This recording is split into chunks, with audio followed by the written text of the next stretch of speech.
Okay, so this problem, we're dealing with sample means. I know I'm dealing with sample means. Well, one thing, I see HO and HA, and they're using mu. I also know they give me some data. So I don't know the sample mean. I don't know the sample standard deviation. So I have to calculate that.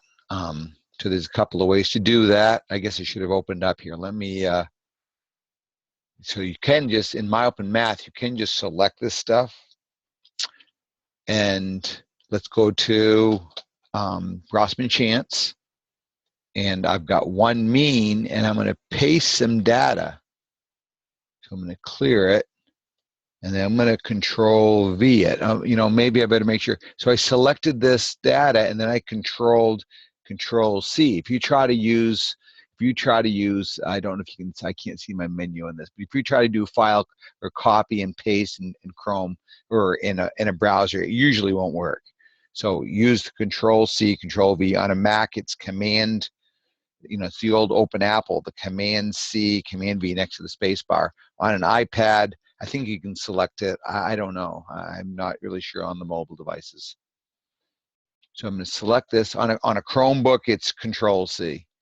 So I paste it in my data, and I'm going to use it, and notice it automatically calculates the mean and the standard deviation for me, which is pretty nice. Is this normal? I don't know, but they're saying we believe it, so I guess that's what we'll go with.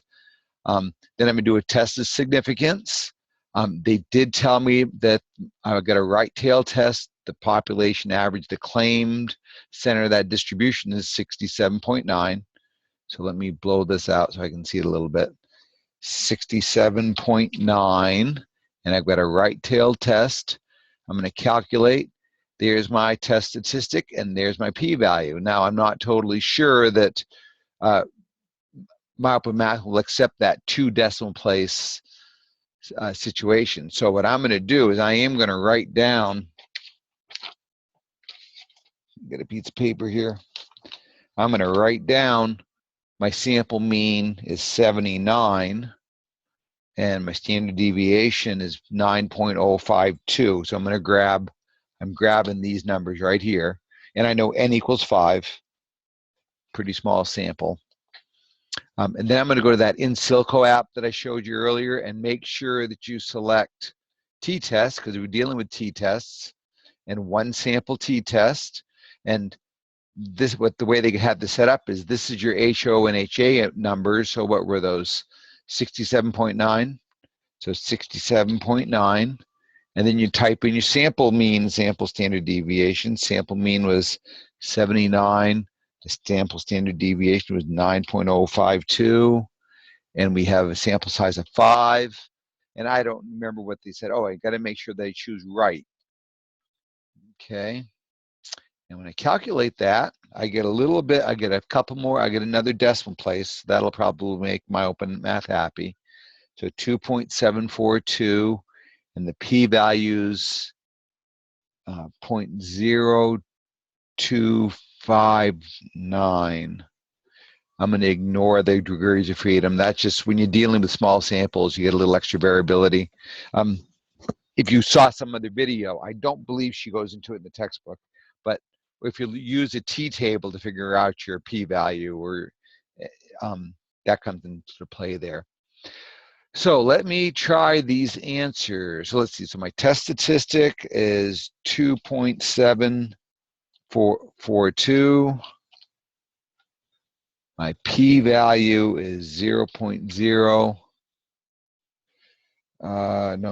What did I say? 2.459. I can't quite read my writing. 2.259. The p-value is greater than our level of significance. So because it didn't make it under the limbo bar, our p-value is too big. We can't say it's far enough away. I'll do this here. Remember, when we're dealing with significance tests, we say, okay, so this level of significance is what we say is a small enough chance to say it's a rare event. And because our p-value is higher than that, we can't say that it's a rare event. So the test statistic leads to a decision of, let's see, I fail to reject the null hypothesis because my p-value is too large. Remember, you don't accept the null hypothesis, you fail to reject it. And then if we think about what's the conclusion in context, we aren't going to reject the HO. So I should find, here, let me find the flow chart. I ought to just keep that open. Testing flow chart, let's open that up. Okay, so my HO is not my claim, H1 was my claim. Do I reject HO? No, it was too large. The p-value is too large. There's not sufficient sample evidence to support the claim that. So let's see if we can't see what my Openmath has. There's not sufficient evidence to warrant the rejection of the claim. There's not sufficient sample evidence to support the claim that the population mean is greater than, that's the one we want. And just out of curiosity, what did they say for the p-value? And I think we've got it. Let's see if I want those greens. I'm seeing a bunch of greens. And that's how you do that problem. So I hope that helps.